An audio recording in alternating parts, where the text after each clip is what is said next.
예수 그리스도로만 너희는 만족하라고 이야기하는 거예요.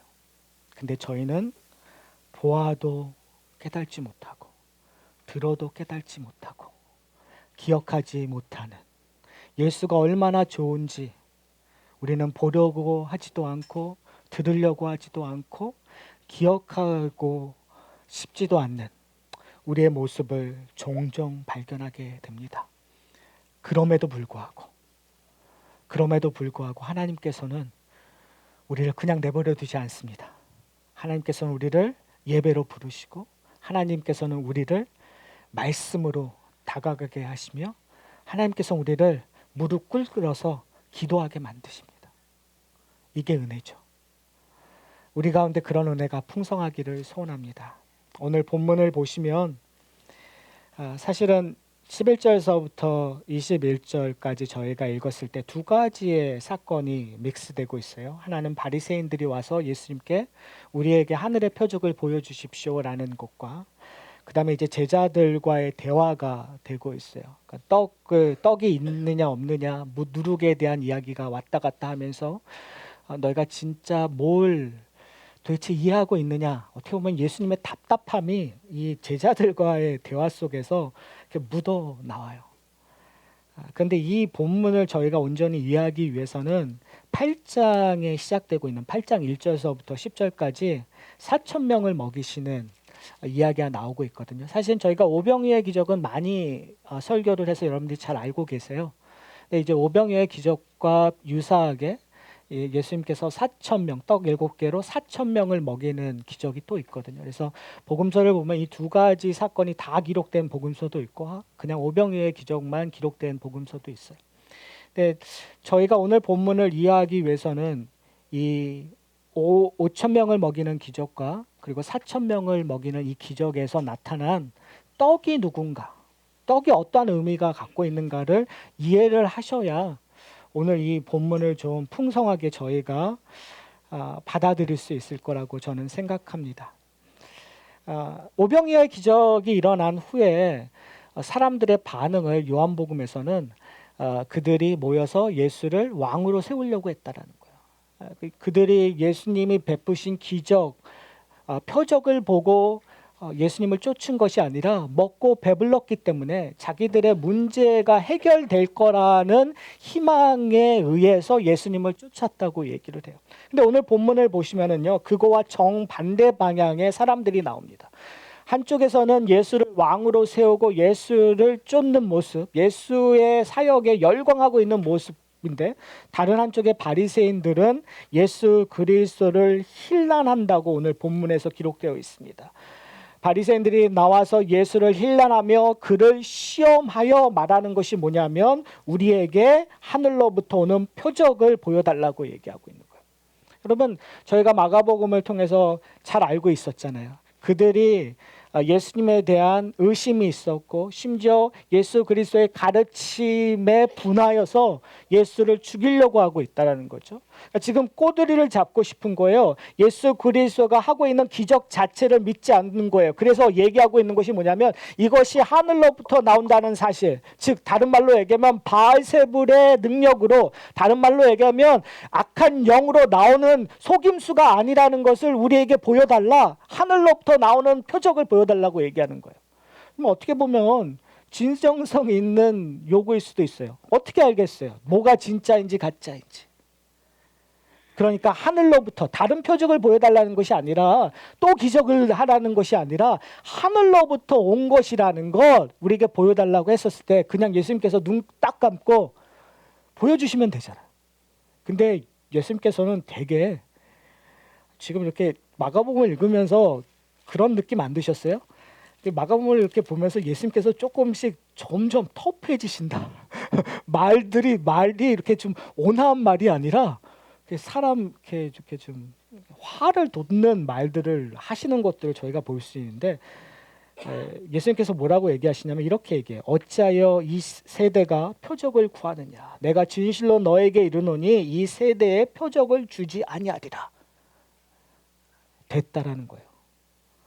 이게 좀 성경 전체로 보면 이게 좀 무서운 말이에요. 왜요? 됐다라는 게 뭐죠?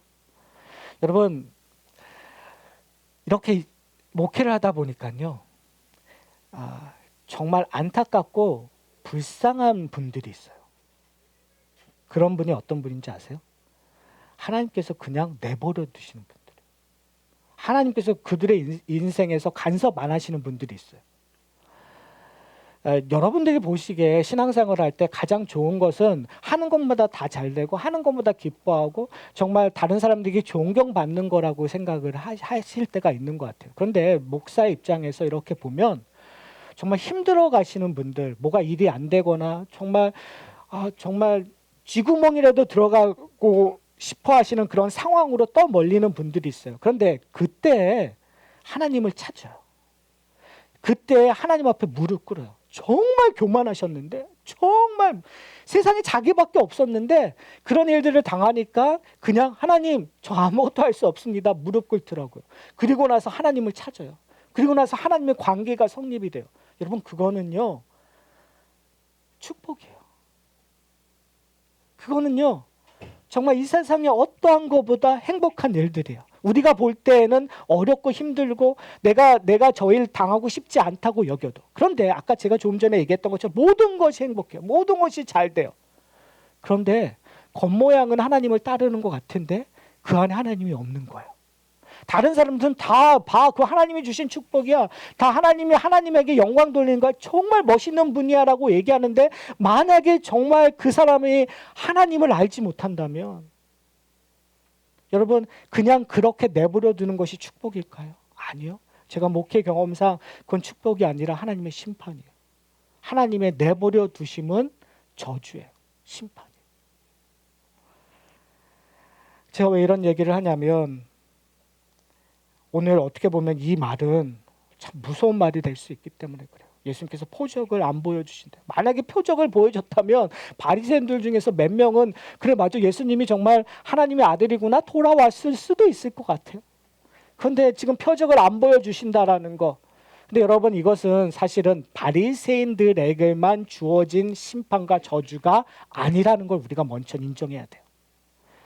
우리는 어디서부터 시작이 되냐면요, 하나님의 심판과 진노로부터 시작된 자예요. 우리가 시작된 것은 뭐냐면, 우리는 세상에 죄 없이 태어난 것이 아니라 우리는 세상에 죄 아래 태어났고, 그리고 우리는 매일 하나님 앞에 범죄함으로 이 세상을 살아가고 있기 때문에 우리는 하나님의 심판을 받을 수밖에 없어요. 그럼에도 불구하고 우리는 바리새인들처럼 하나님 앞에 표적을 요구할 때가 많아요. 하나님, 나에게 표적을 보여주십시오. 하나님, 정말 이것만 들어주면, 이것만 내게 해주면 내가 하나님 열심히 믿겠습니다. 우리의 기도 생활의 기도의 내용을 한번 잘 살펴보세요. 우리는 하나님 앞에 무엇을 요구하고 있는지. 우리는 사실은 하나님이 우리에게 부어주신 축복과 하나님이 부어주신 사랑에 감사하거나 찬양하는 내용보다는 사실은 하나님 앞에 딜을 하는 기도의 내용들이 많아요. 하나님, 이거 주십시오. 내가 죽기 살기로 이거 원하니까 하나님 이것만 해결해 주시면 내가 하나님 앞에서 더 열심히 살겠습니다. 여러분, 그 내용들이 저는 바뀌었으면 좋겠어요. 하나님 앞에 딜을 하는 내용이 아니라 하나님이 우리에게 부어주신 것들을 감사하고 찬양하고 거기에 힘을 얻고 거기에서 하나님의 손길을 경험하는 여러분이 되시기를 소원합니다. 그러기 위해서는 오늘 본문에서 이 이야기를 좀 이해하셔야 돼요.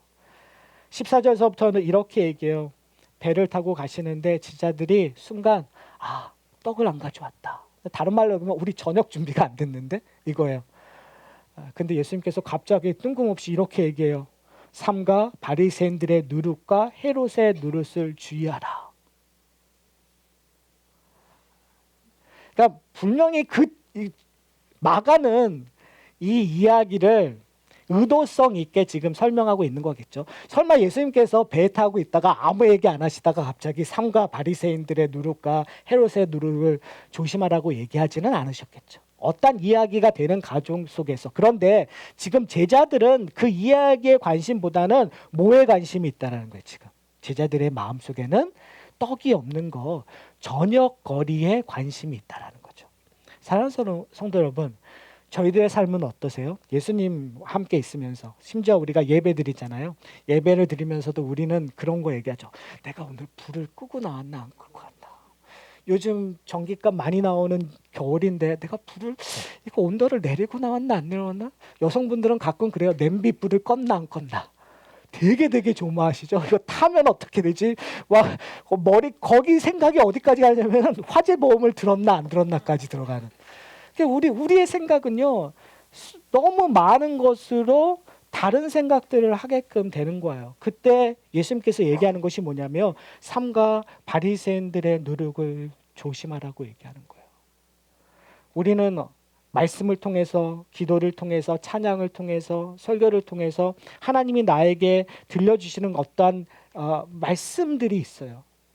그러면 그것들을 그 말씀 그대로 이해하는 것보다는 우리의 상황에 거쳐서 얘기하는 거예요. 그렇죠? 여러분, 저는 이런 얘기를 들은 적이 있어요. 예배 시간에 조금 전에 얘기했던 것처럼 정말 냄비불을 껐는지 안 껐는지 잘 막 고민하다가 집에 가서 봤더니만 괜찮았었던 거예요. 그러면서 하나님 감사합니다. 이렇게 지켜주셨으니 얼마나 감사합니까? 이제부터는 자나깨나 불조심하겠습니다. 여러분, 우리의 신앙을 그런 식으로 적용하다 보면 그것이 되게 힘이 있는 것처럼 우리가 오해하는 부분들이 분명히 있어요. 그러니까 모든 것들을 우리의 삶 속의 일상에 다 집어넣으니까 그런 것들이 하나님의 인도하심을 분명히 경험하는 거라고 우리는 이해할 수 있어요. 그런데 중요한 건 뭐냐면 예수님께서 하고자 하는 말들을 오해하기 시작한다는 거죠. 예수님께서 지금 여기서 하고 싶은 거는 뭐냐면 누룩을 조심하라는 거예요. 지금 저녁 준비는 예수님이 생각이 없으세요. 여러분, 자나깨나 불조심은 지금 예수님께서 우리에게 얘기하고자 하는 것이 아닐 수가 있단 말이에요. 우리 예수님께서는 우리의 영혼을, 우리의 마음 그 깊은 곳을 만지시기를 원해요. 그런데 우리는 자나깨나 불조심으로 간다면 예수님이 우리의 마음 속에서 얘기하고자 하는 근본적인 하나님의 사랑을 놓쳐버릴 수 있다는 거죠. 그런 의미에서 예수님께서 이렇게 얘기하는 거예요. 야, 우리 한번 레슨 플랜 한번 해보자는 거예요. 그래서 17절서부터 예수님께서 얘기하는데 그 얘기했을 때 이렇게 얘기를 해요. 야, 너 아직도 떡 없는 것 같고 너희가 수군거리냐? 그 얘기 아니야 하면서 얘기하시는 것이 뭐냐면 눈이 있어도 보지 못하며 귀가 있어도 듣지 못하고 기억하지 못하느냐라고 질책하세요. 그러니까 지금 뭐냐면 너희들이 뭐 하라는 거야? 뭐 해야 된다는 거야? 봐야 된다는 거야. 너희가 뭐 해야 된다는 거야? 들어야 된다는 거야. 너희가 뭐 해야 된다는 거야? 기억해야 된다는 거야. 그러니까 지금 이 말씀을 통해서 우리가 봐야 되고 들어야 되고 기억해야 되는 것이 무엇인지를 찾아야 되는 거죠. 그러면서 뭘 얘기하냐면 레스플랜으로 가져오는 것이 뭐냐면 예를 드는 것이 뭐냐면 떡 5개로 5천 명을 떼어 줄 때 몇 적이 남았냐고 얘기하는 거예요. 왜요? 오병의 기적을 했을 때 제자들이 예수님과 함께 있었죠. 그걸 돌렸으니까 몇 광주리가 남았는지 알잖아요. 그러니까 그걸 물어보는 거예요. 그러니까 뭐라고요? 12이다. 그리고 예수님께서 또 한 분 얘기해요. 4천 명이 먹었을 때는 어떻게 되었느냐? 7이 남았습니다. 자, 이것을 통해서 제자들은 그 사건을 알고 있나요? 없나요? 알고 있는 거예요. 근데 예수님께서 뭐라고 얘기하는지 아세요? 21절에 아직도 깨달지 못하느냐. 여기서부터 문제가 시작되는 거죠. 뭐요? 제자들은 오병의 기적을 통해서 4천 명을 먹이고 떡 7개로 그러니까 5천 명을 먹고 떡 7개로 4천 명을 먹는 그 사건을 알고 있어요. 다른 말로 얘기하면 우리식으로 얘기하면 예수 그리스도가 이 교회의 몸이시며 예수 그리스도 일어나는 부활이 무엇이며 우리를 위하여 십자가 달려 죽은 것이 무엇이며 우리가 생각하고 있는 일반적인 것들, 교회의 모든 것들을 우리는 알고 있다고 생각해요. 예배는 어떻게 드려야 되고 헌금은 어떻게 해야 되고 봉사는 어떻게 해야 되는 것들을 우리가 알고 있어요. 근데 지금 예수께서 뭐라고 얘기하는 건지 아세요? 아직도 깨닫지 못하느냐. 너희가 왜 예배드리고 너희가 왜 그것들을 교리라고 하고 왜 그것들을 붙잡아야 되는지 왜 알지 못하느냐. 그렇다면 뭐가 중요하냐면 지금 제자들이 알고 있던 그 내용들의 근본적인 가치, 근본적인 아주 중요한 것들이 있는데 그거를 아직도 캐치 못하고 있다는 거예요. 결론적으로 얘기하면 나중에 이해가 돼요. 오순절 사건 후에 성령의 강령 후에 제자들은 예수님이 이 말을 하시는 거지 나중에 이해해요. 그러나 우리는 성경을 읽은 우리는 성령을 받은 우리는 이 사건을 읽으면 알아야겠죠. 그렇죠. 모르셔도 아는 표정을 짓기를 소원합니다. 이제 중요한 것은 뭐냐면 그렇다면 여기서 얘기하고 있는 떡이 무엇인가? 중요한 것은 이 떡이 무엇인가를 저희가 좀 찾아봐야 될 것 같아요. 사랑하는 성도 여러분, 제자들은 그 가운데 있었어요. 근데 제자들은 그 떡이 주는 의미를 잘 모르는 거예요. 다른 말로 하면 바리새인들도 그걸 몰랐어요. 바리새인들도 오병의 기적 그리고 4,000명을 먹이는 기적들을 다 들었음에도 불구하고 예수님 앞에 나와서 얘기하는 것이 뭐냐면 우리에게 표적을 보여달라. 그러니까 그 기적보다 더 큰 기적을 보여달라는 거예요. 무슨 말이냐면요. 지금 예수님이 얼마나 그러니까 바리새인들에게는 분통, 제자들에게는 안타까움이 있겠어요. 왜요? 보여줄 걸 다 보여주셨거든.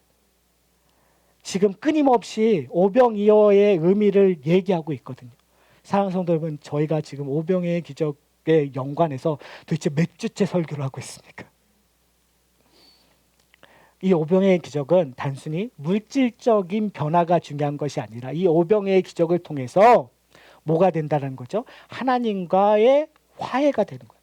관계가 단절되었는데 이제 예수 그리스도가 앞으로 그분이 하실 일들을 통해서 십자가에 달려 죽으심으로 말미암아 우리의 죄가 용서받고 부활하심으로 말미암아 우리의 부활의 첫 열매가 되시며 의로 선포됨으로 말미암아 그의 의가 우리에게 전가되어서 이제는 죄로 말미암아 단절되었던 그런 관계가 아니라 하나님 앞에 당당히 나갈 수 있는 관계가 되었어요. 예수 그리스도가 우리와 함께하기 때문에. 그래서 이제 뭐 한다고요? 저녁을 먹는 거예요. 떡이 있느냐 없느냐가 중요한 것이 아니라 떡이 하나만 있어도 어떻게 되는 거죠? 그 떡을 통해서 모든 하나님의 백성들이 함께 배불리 먹을 수 있는 이유는 우리의 모든 갈증, 우리의 모든 배고픔을 누가 채우셨기 때문에요. 예수 그리스도가 채우셨기 때문에 예수 그리스도의 구속사적인 사건이 우리의 모든 걸 해결했기 때문에 이제는 기쁘게 뭐만 하면 돼요? 하나님과 즐기면 돼요. 하나님의 만찬에 참여하며 찬양하며 즐기면 돼요. 다른 말로 얘기하면 우리의 인생 속에서 우리가 정말 힘들게 살든 아니면 편하게 살든 우리의 마음이 기쁘든 슬프든 어렵든 즐겁든 그거와 상관없이 이제는 예수 그리스도가 주는 떡이 이 땅의 떡이 아니기 때문에 예수 그리스도의 생명이 이 땅의 생명이 아니라 여러분 이거잖아요. 히스기야가 삶을 연장했던 15년처럼 우리는 삶을 연장해달라고 얘기 안 해요. 우리는 더 이상 우리의 삶이 연장되는 거에 관심이 없어요. 여러분 사실은요. 왜요? 우리의 삶은 이 땅에서 삶이 연장되는 것보다 더 큰 너무나 중요한 것들을 얻었기 때문에요. 그것이 뭐죠? 영생이란 말이에요. 하늘의 영생이 죽음을 이기고 우리에게 주어졌는데 그 영생을 소유한 사람들이 그것을 알고 있느냐는 질문이에요. 근데 오늘 본문에 보면 바리새인들의 뭘 조심하라고요? 누룩을 조심하라고 얘기해요. 그러면서 예수님께서는 떡을 얘기를 해요. 그리고 이 모든 이야기가 구원의 이야기예요. 자, 이 모든 세 가지의 요소를 완성시키는 사건이 있었어요. 구약에. 어떤 사건이죠? 출애굽했었을 때 무교절, 무교병을 먹었던 일, 누룩 없는 떡을 먹어야 되는 사건. 여러분 유월절 우리가 너무 많이 하는 유월절이잖아요. 근데 유월절은 이 양을 잡아서 문설주에 발랐을 때 하나님의 신이 그것들을 보고 뛰어넘는. 근데 그 피는 궁극적으로 예수 그리스도 이사야 선지자가 얘기했던 그 어린 양의 피로서 그 어린 양의 피로 말미암아 하나님의 모든 저주를 감싸무셨다는 거예요. 우리를 보호하셨다는 것이 유월절의 의미란 말이에요. 근데 유월절 때 하나님께서 또 요구했던 것이 있어요. 너희는 무교병을 먹으라는 거예요. 유교병을 먹지 말라는 거예요. 유교병을 먹으면 이 공동체에서 쫓겨날 거라는 것을 이야기를 해요. 왜 그럴까요? 거기에는 여러 가지 의미가 있지만 일단은 이 누룩이라는 것이 성경에서는 죄로 표현이 돼요. 그리고 되게 확산이 잘 되는 거예요. 또 하나는 뭐냐면 이 유교병은 부풀릴 때까지 기다려야 되잖아요. 그러니까 구원의 입장에서 하나님께서 구원하시기 위해서는 기다려야 되는 것이 아니라 now, 지금 떠나야 되니까 너희가 이 누룩이 들어간 것을 먹지 말라는 거예요. 지금 그 구원의 이야기와 오늘 본문에는 연관이 되는 것 같아요.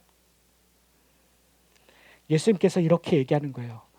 너희는 6월절에 있었던 출애굽 때의 사건처럼 누룩이 있는 떡을 먹지 말고 누룩이 없는 떡을 먹으라는 거예요.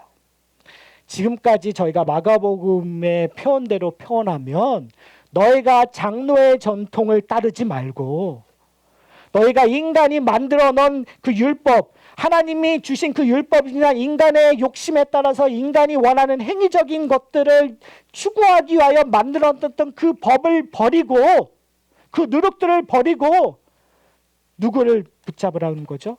그 누룩이 없는 예수 그리스도. 예수 그리스도 주어지는 새 율법. 예수 그리스도로 완성되는 그 구원의 메시지를 너희가 붙잡고 지금 당장 여기서 그냥 뭉개고 있는 것이 아니라 여기서 그냥 시간을 지체하는 것이 아니라 지금 당장 옮기라고 우리에게 요구하고 있는 거예요. 사랑하는 성도 여러분, 요한복음에 보면 요한복음 6장에 이렇게 기록되어 있어요. 썩을 양식을 위하여 일하지 말고 영생하도록 있는 양식을 위하여 일하라고 요구하고 있어요. 근데 이런 대화 중에서 제자들이 뭐라고 해요? 그러면 썩은 양식을 위하여 일하지 않고 영원한 양식을 위하여 일하는 것, 그렇다면 그것은 어떻게 해야 그런 일을 하는 겁니까? 라고 물어봐요. 그때 예수님께서 뭐라고 하는지 아세요? 이렇게 얘기해요. 하나님이 보내신 자를 믿는 것이다. 영생하도록 하는 양식이 우리에게 주어졌어요. 근데 그 영생하도록 하는 양식은 바로 누룩이 없는 예수 그리스도예요. 예수 그리스도가 내가 생명의 떡이 되겠다고 우리에게 약속해 주셨어요. 그러니까 우리가 해야 되는 건 뭐냐면 이제 생명의 떡이신 예수 그리스도를 믿는 것, 생명의 떡이신 예수 그리스도를 맛보는 것, 먹는 거예요. 다른 말로 얘기하면 생명이신 예수 그리스도가 나의 모든 것이 되는 거예요. 왜요? 떡 없으면 살 수 있어요, 없어요? 밥 없으면 살 수 없어요. 꼭 이럴 때 뭐 우유도 있어요, 뭐 다른 음식도 있어요. 이런 얘기하시면 안 돼요. 중요한 건 뭐냐면 지금 여기서 얘기하고 있는 건 여러분 오직 예수밖에 없다라는 거예요. 우리가 생각하고 있는 다른 거 왜 여러분 웃으셨잖아요. 근데 너무 중요한 게 뭔지 아세요? 제가 이렇게 예수밖에 없습니다를 얘기하면서 우리는 항상 그래도 돈이 필요하지, 그래도 건강이 필요하지, 그래도 뭐가 필요하지 라고 우리는 생각해요.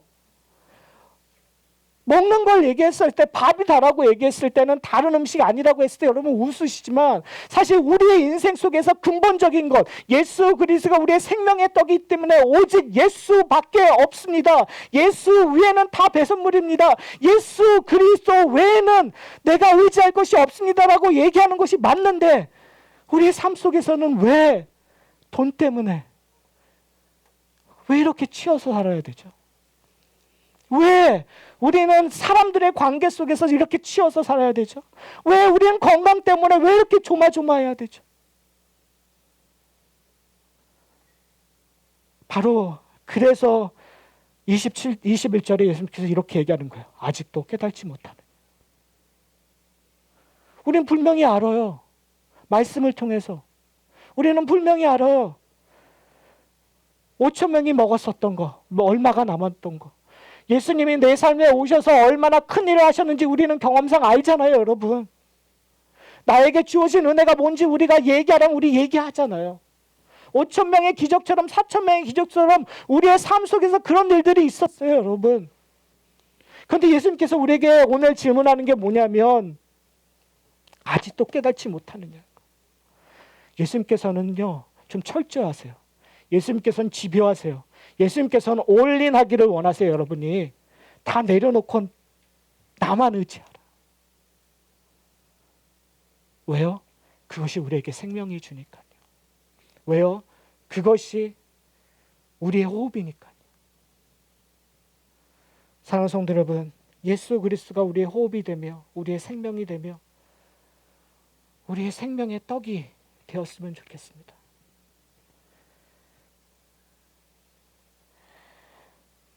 그렇기 때문에 이제 우리는 그 떡을 우리의 삶 속에서 선포해야 돼요.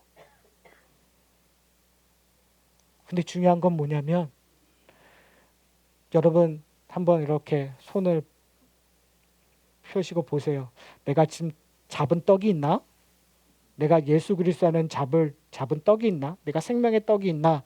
여러분 어떻게 보면 우리의 일상을 보면서 되게 혼란해 하실 수 있을 것 같아요. 내 모습을 보면서 나는 그렇게 잡은 게 없는데. 그때 여러분 이미 여러분은 잡혀 있다라는 거. 성경은 그렇게 표현해요. 너희가 감람나무에 접붙였다라는 표현. 포도나무에 접붙였다라는 표현들을 접붙임을 되게 많이 합니다. 여러분 내가 지금 없다고 보이지만 하나님께서 이미 주셨다고 얘기해요. 중요한 건 뭐냐면 그 준 떡들을 먹는 거예요. 그리고 경험하는 거예요. 맛보는 거예요.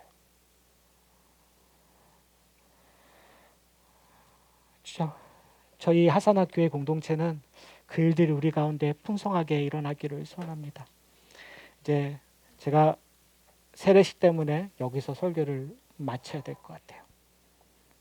세례식은 어떻게 보면 우리가 그 떡을 경험하는 아주 중요한 시간이라고 생각합니다. 보이지 않았었던 것들이 보여지는 거예요. 그리고 그것을 봄으로 말미암아 함께 즐거워하는 것입니다.